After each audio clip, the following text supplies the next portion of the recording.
চাচার কাছে আইছিলাম। আপনার কাছে আর কি লুকামু, ওই যে আমগো বসত বিটালয়ে একটু ঝামেলা চলতেছিল।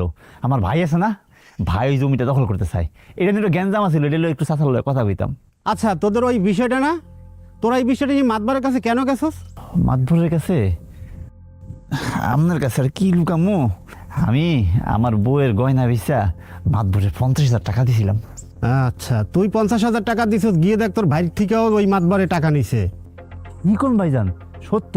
হ্যাঁ, দেখ গিয়ে তুই।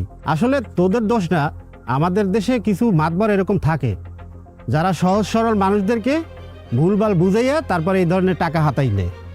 এটা এক শ্রেণীর মানুষের অভ্যাস। তাদের কাজ হচ্ছে মানুষে মানুষে ভাইয়ে ভাইয়ে বিবাদ সৃষ্টি করা এবং নিজেদের ফায়দা লুটে নেওয়া। এইটাই তাদের কাজ। কি কইতাছেন এগুলা ভাইজান?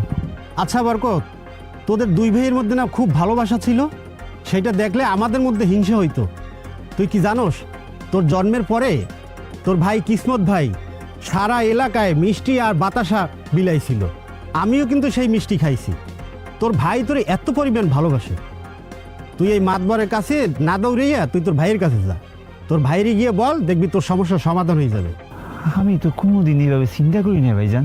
ঠিক আছে ভাইজান, আসসালামু আলাইকুম। ওয়ালাইকুম আসসালাম, যাও।